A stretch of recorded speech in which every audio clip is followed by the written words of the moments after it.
Hello, everyone. I'm Tolde Stefanos, and this is ERISAT's The Power of One program. Today is June 4th, 2024. Steve Brown is my guest today. Steve served as a Rotary District Governor for San Diego, California from 1995 to 96, and as a trustee of the Rotary Foundation from 2010 to 2014. Steve introduced the Rotary Foundation in Mexico, Canada, Europe, and many countries in Asia and Africa, including Eritrea. He also served on the board of the Eritrean Development Foundation in 2002 and 2003. He will tell us more about that later. Steve has been the primary sponsor contact for Rotary's humanitarian grants for over 40 projects in many countries, and was involved in various educational programs of the Rotary Foundation, through which some Eritreans got scholarship opportunities, including our own Dr. Saba Tesfaye-Yohannes. Since 2002, he has visited Afghanistan a dozen times, working as a volunteer on a variety of projects. Steve is a graduate of Stanford University Law School. He's now retired, but he was a partner in a major California law firm he joined in 1972. Steve and his wife, Susan, reside in the San Diego area. Both grew up in Spokane, Washington, and they maintain a lake cabin in eastern Washington, which they frequently visit. Steve and Susan have been married for 55 years and have 2 daughters and 2 grandchildren. Welcome, Steve, and thank you for being here. That is an impressive list of experiences and accomplishments. It's a global experience, but for obvious reasons, we will limit our conversation to your work in Eritrea. Before we get to that, though, can you give us some context about the Rotary Club first? When and where was it started, and for what purpose? Thank you, Tweldy. It's my pleasure to have this conversation. I've had to dust off some things in my memory bank when we get to talking about Eritrea. Some of it was pre-email and all of that. But anyway, about Rotary, just a quick sketch. Rotary started in 1905 in the U.S. and it really started out as a organization of businessmen established to create networking opportunities across different vocations. And it expanded over the years and changed in many ways. It's in most countries of the world. It's easier to name the countries it's not in than the countries it is in. There's 1.2 million Rotarians. It's now men and women in like over 35,000 clubs. And the focus has kind of shifted over the years away from the networking opportunity, although it still has a vocational base, but it's much more of a service organization. And most Rotary clubs spend their main time and resources serving their local communities, but it also has an international outreach. And it has a Rotary Foundation that's really funded by contributions of Rotarians. And the Rotary Foundation, basically, its mission is to provide service to others, to promote integrity, advance world understanding and peace through a fellowship of business and professional individuals. And the foundation has 7 areas that it focuses on: promoting peace, fighting disease, providing clean water and sanitation, serving mothers and children, supporting education, and growing local economies, and protecting the environment. So it's a pretty broad menu of things, and the typical Rotary Club kind of sets their own priorities. It's a very decentralized organization. The clubs set their own agendas, their own meeting time and place, and they promote their own priorities of their own membership. So I've been involved with it for 40 years, and it's been a significant part of my life. Yeah. So what got you interested in Eritrea? When and how did you first hear about it? Yes, I remember very well first learning about Eritrea because in 1990, early 1990, I had been selected to be president of my Rotary Club. And my Rotary Club met at a hotel where we have for several years, three black waitresses that spoke kind of I thought it was a British accent. And so I went to the head waitress because when you're president of a Rotary Club, you need to know the mechanics of what's going on in the hotel behind the scenes and make sure you have a good relationship. So I got my nerve up and said, "Ziggy, where are you from?" Kind of an inappropriate question. And she said, either Eritrea or Eritrea. I can't remember which way she said it. And I had to pronounce it 3 times. I said, "Okay, I give up. I've never heard of it. Where is it?" And she said, "Well, it's a small country on the Horn of Africa." So my first question was, after that was, "Well, do they have Rotary there?" She said, "No, Mr. Brown, but they should," because she attended our meetings and she saw what we do and said, "Yeah, you should have Rotary there." So I kind of, okay, well, tucked that in the back of my mind. That idea wasn't going anywhere in 1990. And then in 1993, myself and 3 other Rotarians, one in my club who came from South Africa, we visited a Rotary conference in South Africa, but for the whole continent. There were over 1,000 Rotarians there from Africa. And I thought, wow, I had no idea that Rotary was this strong in Africa and these people were this dedicated. And so I thought, wow, that is really something. And I took an interest in Rotary in Africa. And when I was then a couple of years later selected to be the district governor of San Diego area, one of the projects you do is you can partner with another district in another part of the world. And so I wanted to partner with one of these African districts. So I picked one called 9200 that covered 9 countries, East African countries and some island countries. And I talked to my incoming counterpart, Henry Chemba from Uganda. I said, "Henry, I see you have Eritrea listed in your district, but I don't see a Rotary Club there." He said, "Well, there used to be, but there isn't now. Maybe there will be someday." So that was in 1994, roughly. And then when I became governor, and I'm doing my visits, you visit each club. I visited in like August of 1995, one of the clubs, and I met an older gentleman there I hadn't met, a doctor, a retired pathologist. And I said, "What do you do?" He said, "Well, I basically have set up an organization called Pathologists Overseas, and they have an office in Asmara, Eritrea." I thought, well, that's interesting. So now I thought, I wonder if Heinz would have some contacts there. And so then during the course of the next several months, I got back in touch with my counterpart in Uganda. And he said, "Well, yeah, why don't you see if you can get something going in Eritrea?" And he gave me the name of a Rotarian in Ethiopia that had been in Rotary in Ethiopia, and he'd moved to Eritrea, named Barry Takai. And I got in touch with Barry and I said, "What do you think?" He said, "Well, let's see what we can do." And so then I got in touch with Robert Hodak, the ambassador, U.S. ambassador to Eritrea. And he said, "I'll see what I can do." And Heinz Heineke, the doctor, had some contacts, a Dr. Haile Muscavy and I think Dr. Sagai. And he said, "I'll see what they can do." So then in 1996, I went to Henry's district conference in Uganda. And after that, I went up to Eritrea and I had the hotel where the club used to meet. I think it was called the Imperial Hotel, something like that. And I had him post a notice on the door saying, "We're going to have an organizational meeting for Rotary." And they posted that a few weeks ahead of time. So then I show up there in the country, and I'll just kind of stop for a moment and we'll take the story from there. But that's kind of how it got started. Yeah. You mentioned 𝐒𝐂𝐂𝐍𝐃, the person who introduced you to Eritrea. Is that the name? That's Barry Takai. No. I think in San Diego. Ziggy, Ziggy the waitress. Yeah, Ziggy the waitress. Yeah. So I just want to say, 𝐒𝐂𝐂𝐍𝐃, wherever you are, thank you for introducing Steve to Eritrea. She probably watches this. Our paths still cross from time to time here 30-some years later. Yeah. So anyway, your first trip in Eritrea was in 1996. How did that go? And then any first impressions, surprises, lingering memories from that trip? Well, it was very interesting because I'd been to other places in Africa, but then when I get to Asmara, it's very different in many ways.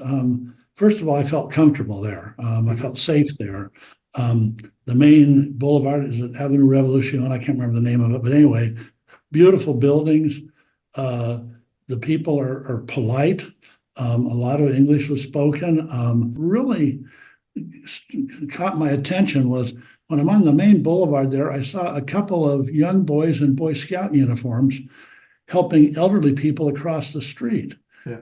I thought, Boy Scouts, they're just young Rotarians. If Boy Scouts can be in Eritrea, Rotary probably can too. And so, so then when I show up at the place in the hotel for this meeting, there were like 20 people there.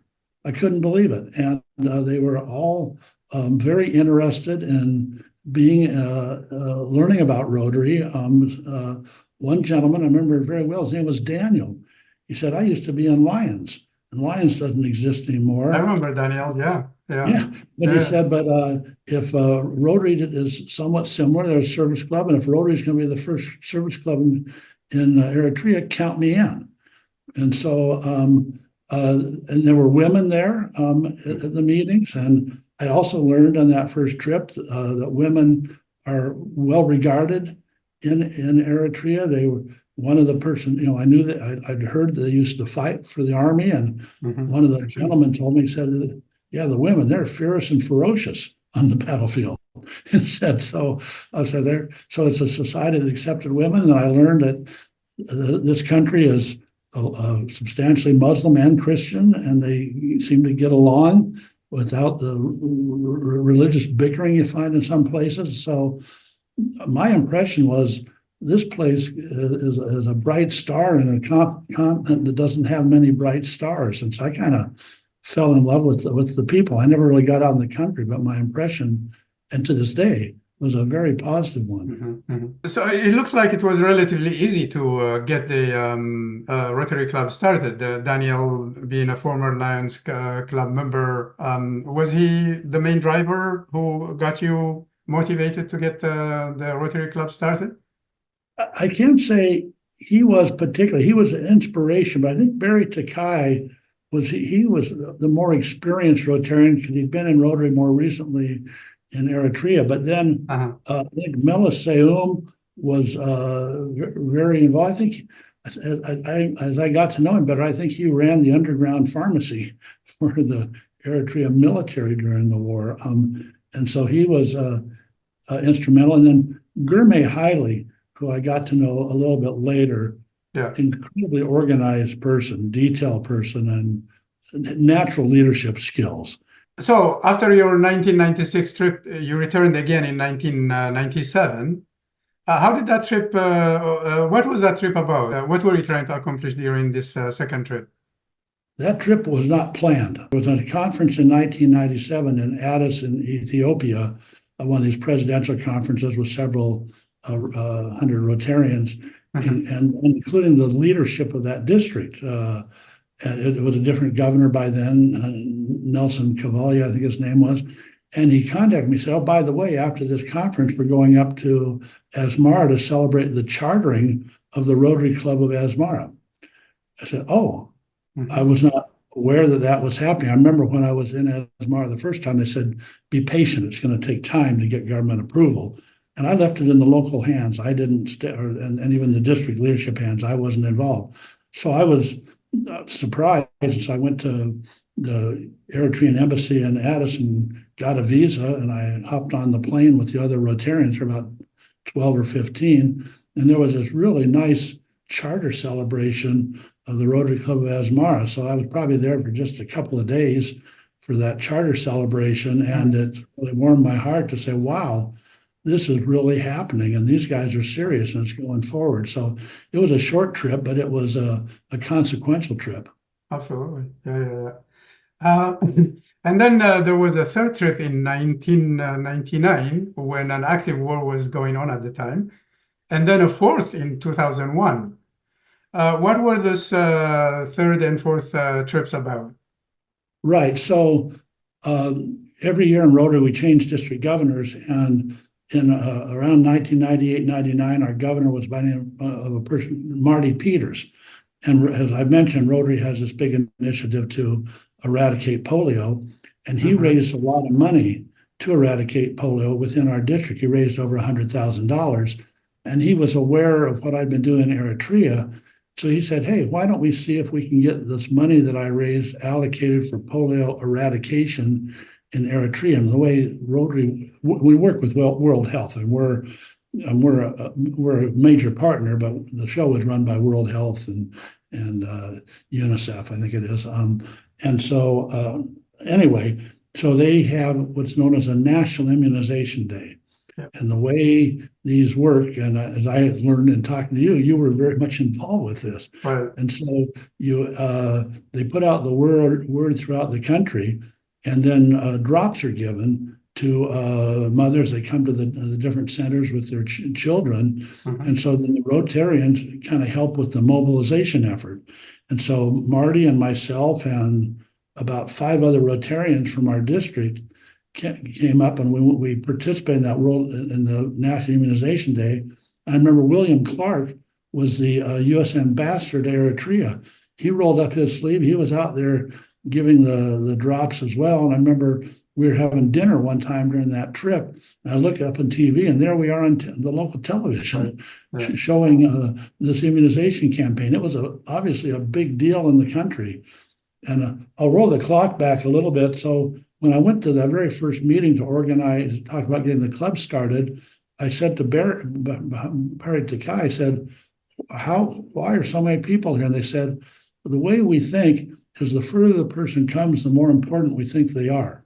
And I say, oh, okay, never heard of that one before. And so I guess because you had these people from the U.S., in addition to what the locals were doing, it became a very newsworthy event. And then the local Rotarians, they took us on some tours. We went out, we did a camp out on an island in the Red Sea.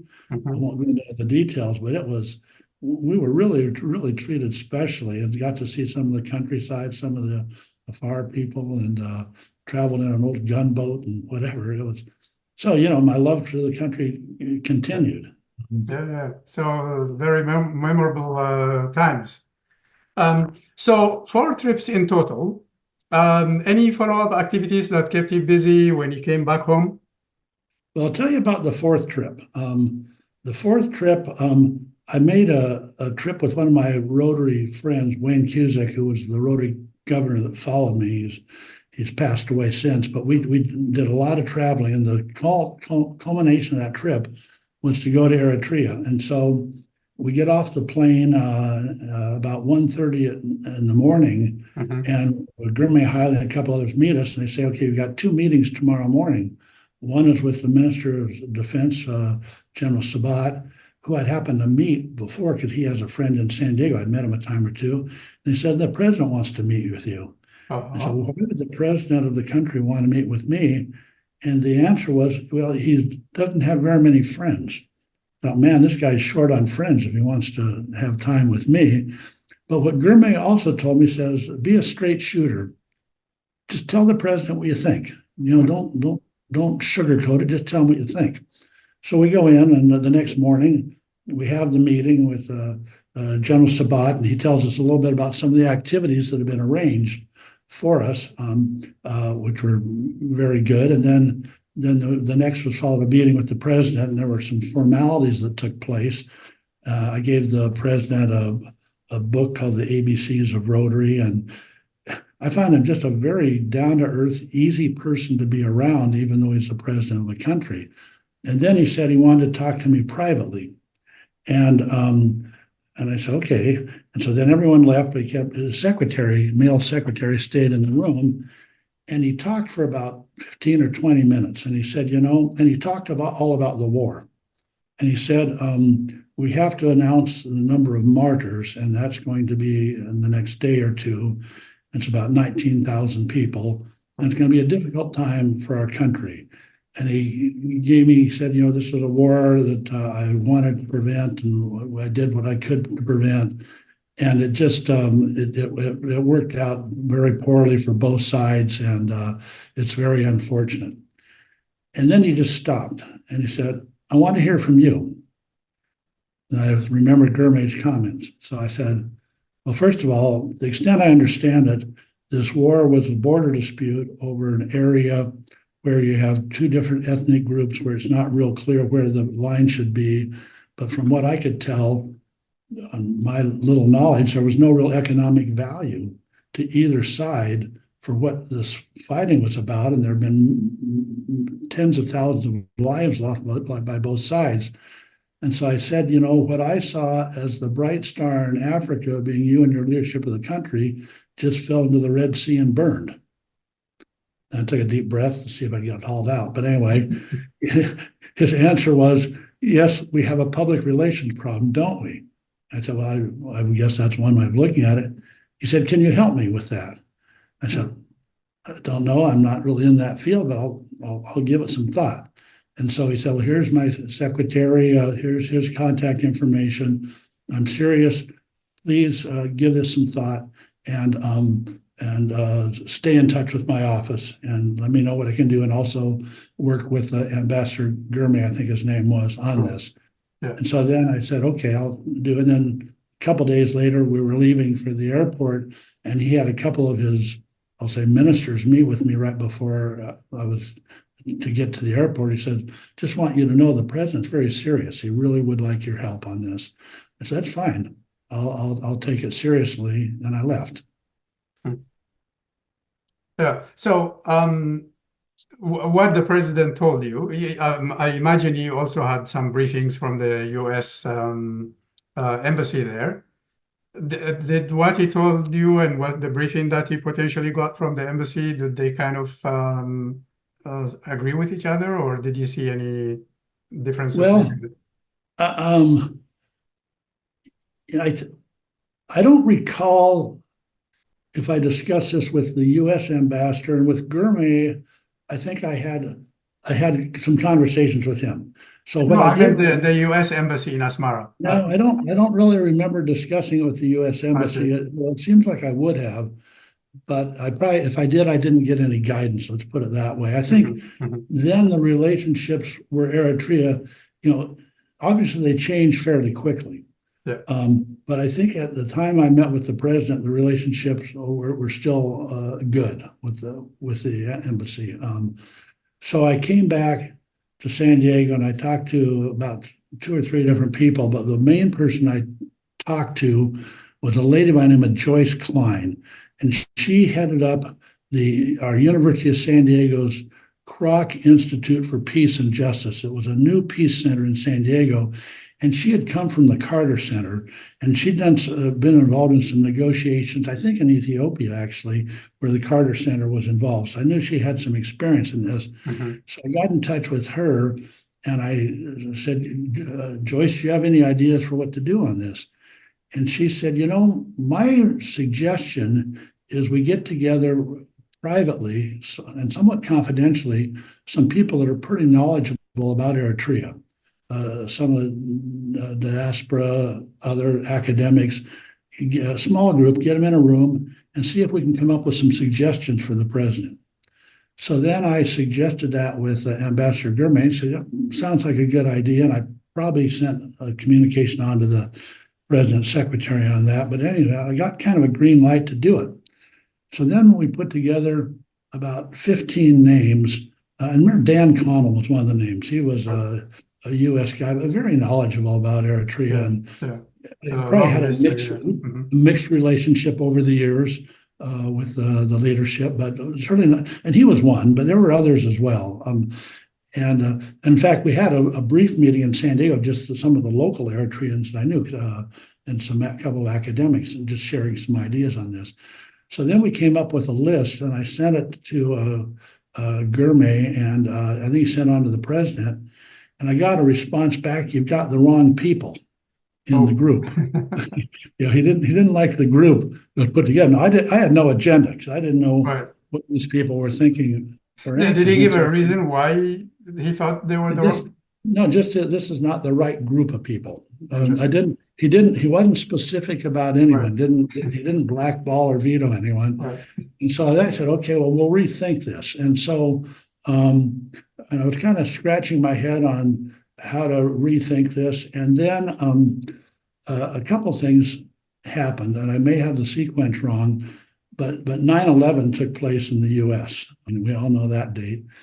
And I think shortly after that, I may have the timeline wrong, I read in the paper that the president of Eritrea had jailed the top 15 opposition leaders and he'd shut down the free press.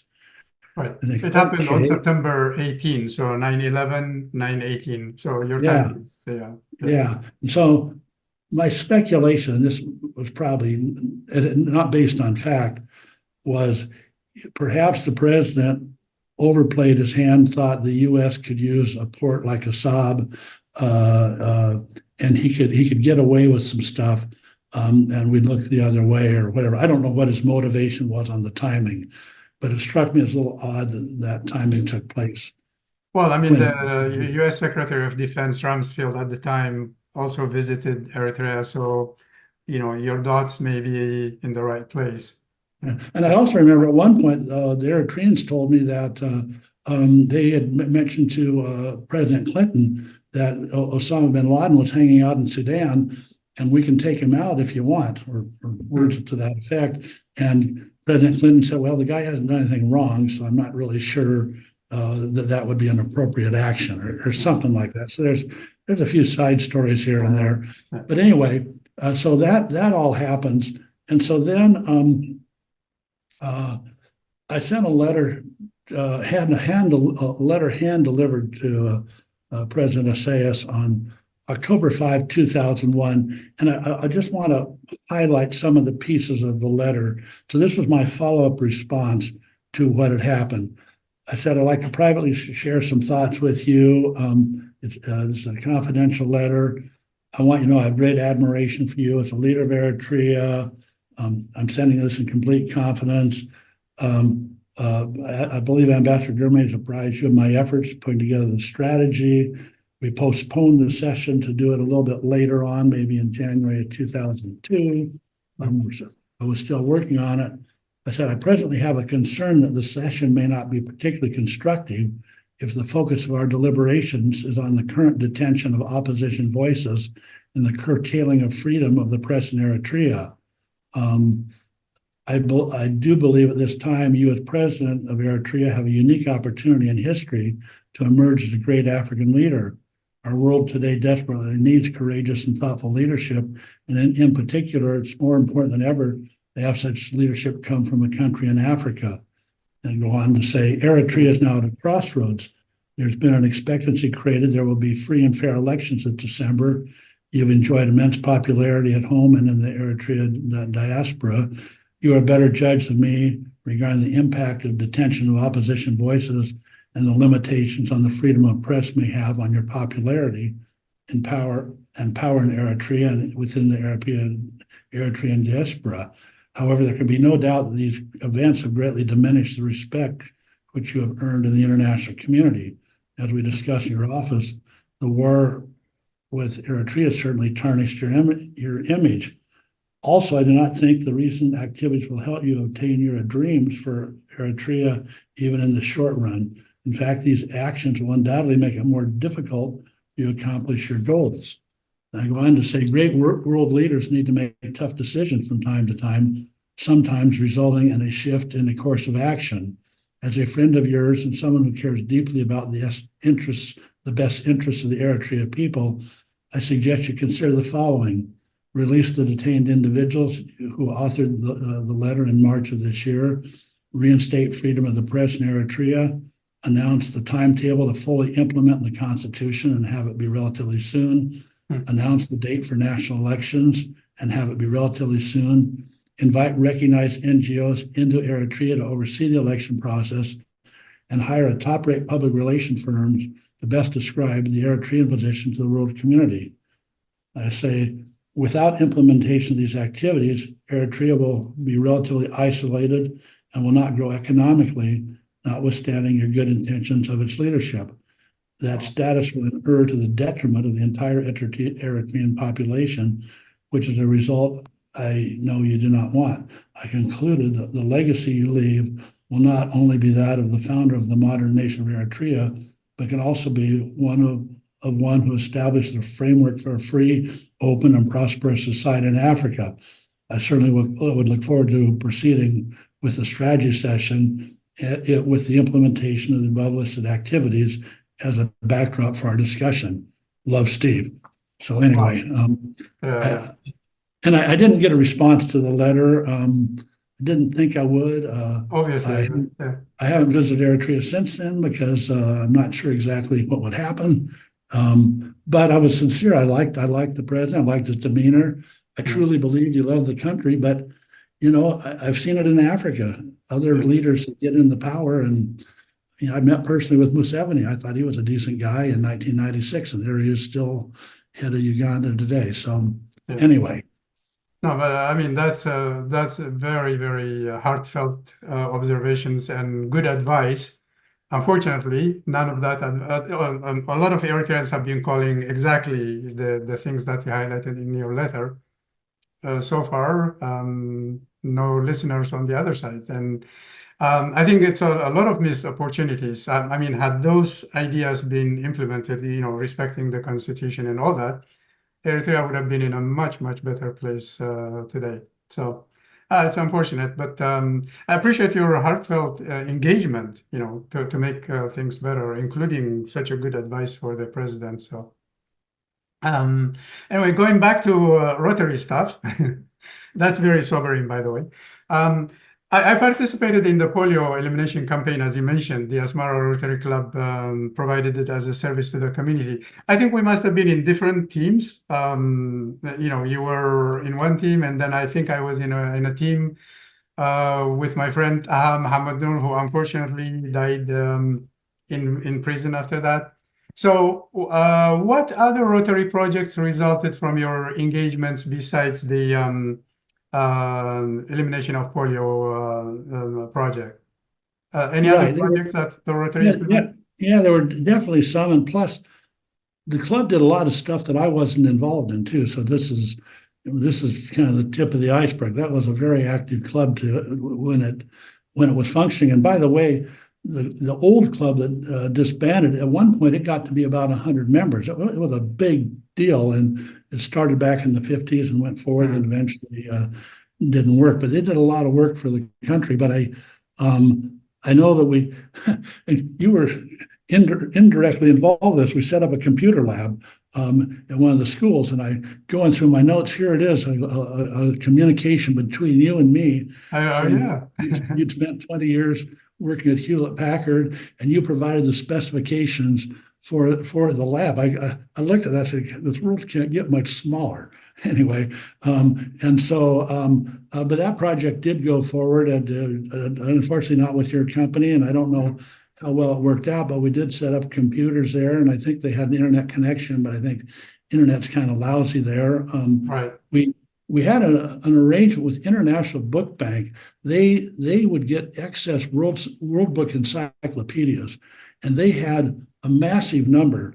They had 5 containers of World Books encyclopedias. So I did a Rotary grants with 5 countries in Africa, where a container of World Book encyclopedias showed up on the doorsteps of the Rotarians in Eritrea, which I think is 2,400 volumes. It was a massive thing. So it was a big project to do.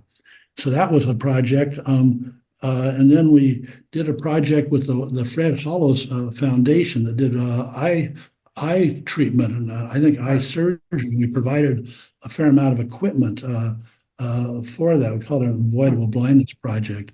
And then Rotary has this scholarship program, and then the Rotary Club of Asmara found the scholars for us. And the first one recommended was Dr. Bizrat Gabriel, who was a PhD plant geneticist, I should say is. And so we got a scholarship for her to come over here to San Diego and study at the University of California, San Diego, doing research on the different land races of sorghum.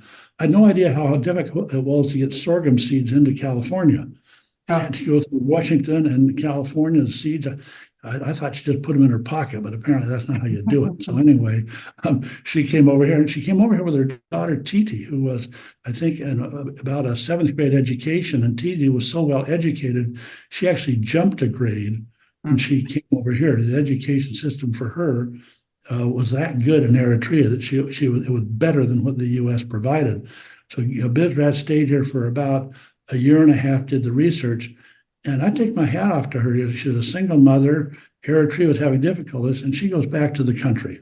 A lot of people aren't going to do that, and so she goes back, and I believe she now works in the Ministry of Higher Education in some fashion in Eritrea. I think Titi maybe is working in London with a public broadcasting company or something. I'm not sure, but I just take my hat off to BizRat. She cares about the people very much, and so she's willing to make the sacrifices to help life go forward. And I never discuss politics with her, and she's just a really good person. And 𝐒𝐄𝐂𝐍𝐃, I think was a mathematician professor, and he came over here, I think San Diego State University, and got his master's in math.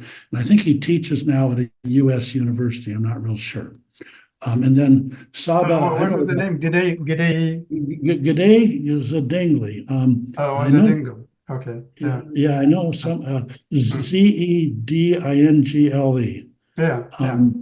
So I'm not sure I could chase him down. I think I know somebody that knows him. Actually, there's a Eritrean that lives in San Diego I know pretty well, Mahari Berhan, and he was friends with a lot of people, including General Sabat. His wife went to school with Isaiah, so they're not big fans, but anyway, he owned a fair amount of property in Eritrea, and he's up there in years. He's in his early 90s, not in good health, but he loves his country and is disappointed. And then who I know is Saba Kandawi. Now she has a different last name, and she got her master's degree in peace and justice from the University of San Diego. She was in the first class of scholars in that academic program 20 some years ago. We've now had over 30 scholars from around the world in that program. And then she went on to get her PhD. And I take my hat off to her. You know, a lot of scholars, you make an investment in them and you don't really know if you're investing in the person or you're investing in something bigger. Well, at Saba, we've invested in something far bigger. When you look at it as one of the founders or co-founders of ERISAT, and being able to facilitate broadcasting information, the good, the bad, and the ugly, about Eritrea around the world, and I think within Eritrea to some extent, I think that's an incredible service that Saba is providing, not only for the Eritrean community, but the world community generally. And I couldn't be more proud of her for what she's done since I met her 20 years ago or so. So that's and we've bought some laptops for some of the scholars and all of that, but that's my memory of the programs we've been able to do with Eritrea and the club there. The club found all these scholars for us. Very good, very good. And as mentioned in the bio, you also served on the board of the Eritrean Development Foundation in 2002 and 2003. What is the Eritrean Development Foundation, and did you continue your engagement after 2003? Well, no, I didn't continue it after the 2003. See if I've got a note here. I don't. But the Eritrea Development Foundation is made up of primarily Eritreans in the U.S., but also a few extra people like myself that have an interest in it. And basically, what they do is they work on promoting humanitarian projects within Eritrea to the extent it's possible. You know, they still have family members there. It's my understanding the NGOs, maybe I'm not wrong, are not able to function there. So it's pretty much what you can do on an individual basis, raising. I know people still travel back and forth. Ziggy, my contact, goes back and forth. So it's to do what they can to help the Eritrean people and also to keep the Eritrean diaspora engaged, to see that they don't lose track of their homeland. I mean, in San Diego now we're dealing with second generation Eritreans that have never lived there. Even one of your famous ones, Meb, the Olympic runner, is in San Diego, and I'm not sure. Yeah, I remember. Yeah, I know. I don't think he may have left Eritrea when he was 5 years older. So the next generation down is maybe not as engaged as the old guard, but it's working with them. And they have an active website that talks about the different areas that they are still focusing on. It's up and running, a lot of information on it. So there's good information on their website. It was a good experience. I did it for a couple of years, and then I just kind of moved on. Yeah. Okay. And we will move on. What are your general impressions from your many trips in Africa, related to the work that you've been doing? I think in Africa, you mentioned Uganda, South Africa, Eritrea, Ethiopia, obviously. So, any general impressions from those trips? Well, yeah, I've been to Africa, from the best I can tell, 9 times. I don't have a great log on it, but I'm kind of a people person. I can only go to so many museums and churches and all that. But I really like to meet people and find out what they're thinking, what their priorities are. And of course, you learn that people's dreams and wishes are the same around the world. They want a comfortable environment, doesn't have to be plush. They want a hope and dreams for their kids to have a better life. And Africans are very much that way. They're probably more family oriented than people in the States. Our people in the States are more mobile. Grandkids live across the country and all that. So they'll do it. They'll open their home for strangers, to be hospitable. And then in some countries, like in Uganda, if you're a Rotarian, that was kind of the centerpiece of your life. I mean, your social life, your business life, kind of all revolved around it. The Rotarians in Africa have youth far more engaged. There's a program called Rotaract, which is for people 18 to 29. They have big Rotaract clubs there that are very active. So in some of these countries, it's a very central part of their life, where in the U.S. and in Europe, it's just kind of one more thing that people kind of do, and people take it at different levels of seriousness. But it's in Africa, Rotary is growing like crazy. I mean, when the District 9200 that was 9 countries, I think is now split into those 9 countries are probably 4 different districts. And it's all based on the number of Rotarians. So Rotary is growing in Africa well. They've had Rotary members at the top level of leadership in Africa. Yeah. So you've had a long history with Rotarian activities in many countries. Are you still continuing this work? Any Rotary activities you're currently involved with? I know you're retired from your job, but you never get retired from these things, right? Well, that's true. I don't have an exit plan for my Rotary work, but I've been involved in Afghanistan for the last 22 years. I've made 12 trips there, and we've been involved in all kinds of different projects, but the main theme there has been educational projects for high school and university level students, where we've set up internet-connected computer labs, and we've had over 40,000 students involved in these programs since 2008, these particular programs. And even after the fall of the government and with the Taliban in control, we've been given permission to keep our programs running for both girls and boys. Just don't publicize it too much. And so that's been very rewarding. In touch with them pretty much daily by email. And then the other thing that's had my attention the last 12 years is the Central Asia region, where I'd have a hard time finding it on a map many years ago, but there's 7 countries that share the same waterbed: Iran, Afghanistan, then Turkmenistan, Tajikistan, Uzbekistan, Kazakhstan, and Kyrgyzstan. They all share the same waterbed, but they tend not to get along with each other. And so I put together a couple of workshops to bring water professionals together in 2012 and 14. And we've been able to provide 17 scholarships for people from these countries in a program called Water Cooperation Diplomacy, where they learn technical skills about water, but how to deal with diplomatic issues when water crosses country borders. And these people have recently, the last ones graduated. Most of them are back home. They're working in different ministries or different NGOs. And now they're showing up on the other side of negotiating tables with their fellow classmates back there. I'm going to take a trip there in September this year. I'll go to Kyrgyzstan and Uzbekistan, and I can now find them on a map. Yeah. Unfortunately, the Rotary Club of Asmara, I don't think it's that active again for the second time, but hopefully soon it will revive again. So how are Rotary clubs currently doing in general, and how can they engage their local business communities, especially in Africa and other developing countries? I think you mentioned Uganda being a good example how people engage how people are engaged better. So, how can they engage with their local businesses to make things better, like the polio elimination campaign and the internet lab and the scholarships that you supported, for example? Yeah, it's a good question, and it really breaks into two pieces. In the developed world, like in the United States and in Western Europe at least, Rotary membership is declining.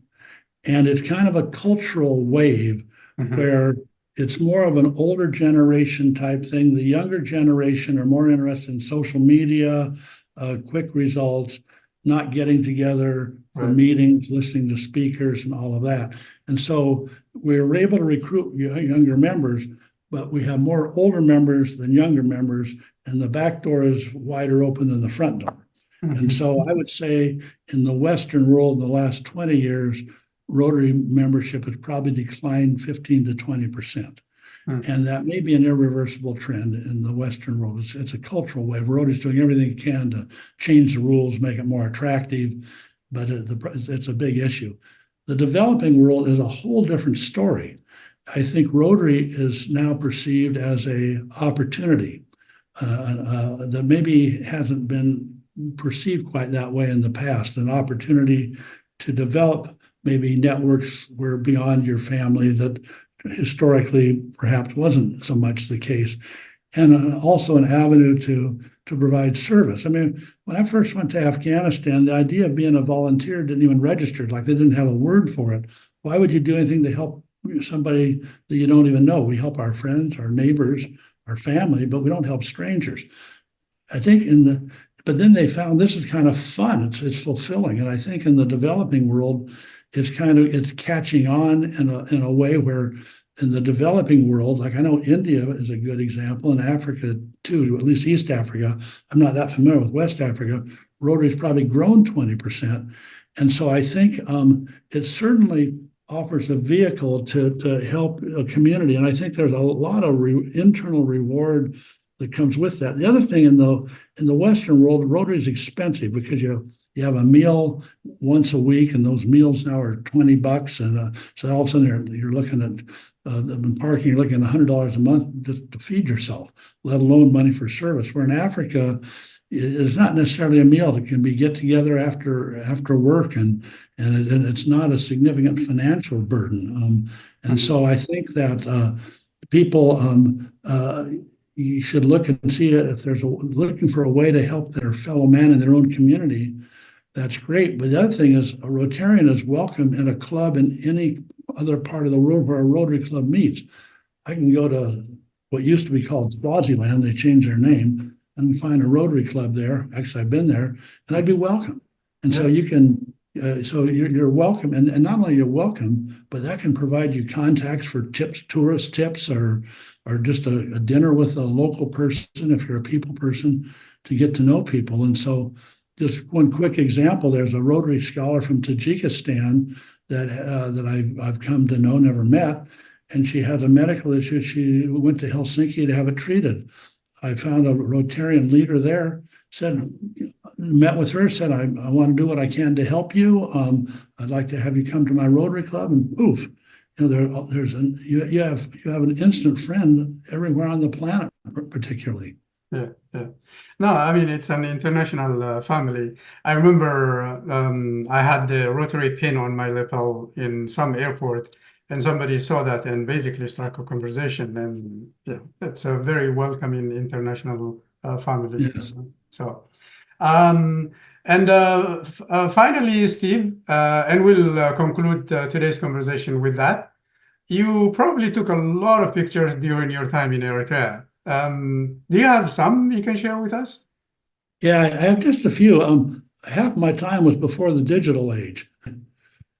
So this is the polio immunization. My hair's a little different color, but Yeah. we had all these shirts made up, and Tweldy, you maybe had one of these shirts too. I don't know. We spread them around to the extent we could, and they have a message about polio immunization. So here's giving the drops. Oh, I remember the hat. I don't think I had the shirt, but I remember the hat. Yeah. And that's the lady there was a Rotarian in the club. I don't know her name, and that was her daughter. And so that picture's special to me, to women in Rotary in Africa and helping out the child of a Rotarian. And so then this picture, I'm at the library in the University of Asmara. Okay, I was a law student at Stanford in 1969 to 72. In 1969, I had a professor by the name of Franklin, Mark Franklin, and he didn't have a book. He had a bunch of Xerox pages that he said he was working on a book. And so that was the book we used. I go to the library, and there is Professor Franklin's book published in the library of the University of Asmara. Huh. So I said, yeah. So I sent Professor Franklin this picture. I said, well, Professor Franklin, we struggled with those Xerox pages you gave us, but at least you got your book published and it's in print in Asmara, Eritrea. So that was a real surprise. And so then, are those 4 volumes of a book or 4 copies of the same book? Are they 4 volumes? I think they're different ones. Yeah, so 4 volumes. I think they were different ones. This is just, my life is full of small world experiences. I put my email to you, no place to hide. I mean, you can go all these other parts of the world and stuff shows up. So this is the computers that ended up over there. They don't say Hewlett-Packard on them where you work, but they say Compaq. But anyway. Well, that's okay because Hewlett-Packard bought Compaq anyway, right? Okay, yeah, there you go. There you go. And so here's a meeting with General Sabat. Like I said, I'd met him in San Diego a time or two. A really nice gentleman. He did a wonderful job arranging our trip. Got a picture of me on a helicopter going somewhere to Masawa. And then here's the president of SIAS. I'm giving him this book called The ABCs of Rotary. It describes what Rotary is. And at one point, I think Gurmai Haile gave an award to the president, made him a patron of Rotary. I don't know if you were at that meeting or not. No, I was not. I gave him the banner of the Rotary Club of Asmara. And then this is the last picture I've got. And I took this where we went camping on the island in my 3rd trip. And I have this hanging in my home. And for the first several years, I thought this symbolized the sun rising on Eritrea, a bright light. I'm sure that as a bright future. And I look at it now and I see it as a sunset. Yeah. Where the bright future instead is no longer there. So well, hopefully the sun sets and comes back again. So well, that's the thing. That's the thing. There is a cycle, and then in going through my stuff, I get all kinds of Rotary paraphernalia, and I don't keep most of it, but I have kept this. It's the banner of the Rotary Club of Asmara. So this is very special to me, and it always will be. So I throw away most of my Rotary stuff over time, but not that one. Yeah. Well, Steve, I'm really glad our paths crossed again. And thank you for the goodwill and for your efforts to help Eritrea and the Eritreans, like the life-changing scholarships for Dr. Saba and the others that you made possible.